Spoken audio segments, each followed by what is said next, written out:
This storm is going to be like nothing they have seen before. I have family. I know where to go. People have no family, doesn't know where to go. No gas. Couldn't get gas. Trying to help everybody pack their bags, get as many people filled up as possible. Tell me what made you decide. Helene. We had water to our front step right there, and we're 7 feet up. It's new to help people, and I knew yesterday to come back today to help people. And if you're just joining us now live at 5:30, it has picked up steam. It is now ahead of schedule. Right now tonight, we're about 3 hours away from landfall, possibly even sooner than that. And the most fierce part of Milton will now be moving over Sarasota, Florida.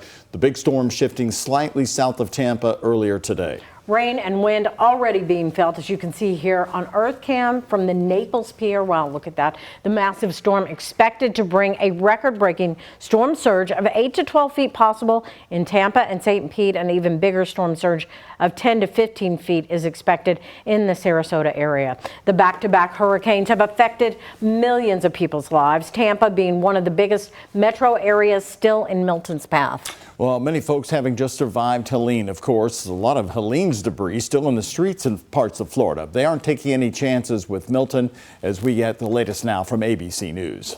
There's an evacuation order. People across Florida on edge. Some areas like here north of Sarasota are still struggling to recover from Hurricane Helene. I feel like I'm in a bad dream and somebody's going to wake me up and say, this isn't happening. Todd Fleck says he and his wife are lucky to be alive after water rushed in their home during Helene. The water on the street was, when we left, was at the level of the hood of the truck, which is about 4 to 5 feet. Taking no chances this time. Erica Palazzo cut her Florida trip short, catching a flight back to New York. We actually caught the last 2 seats on the flight. As evacuees worry about what's left behind. I have family. I know where to go. People have no family, doesn't know where to go. Yeah, it is. They have to get out of St. Pete Beach and travel. Worrying about my family and my friends back home is the worst part. Kelly Irons and her husband packing up their RV to find shelter at the Atlanta Motor Speedway. Audrey Siegler and her daughter also drove to Georgia, sleeping in their car until a hotel room opened. It's a hard decision to make, whether, should we stay or should we go, And I think we made the right decision.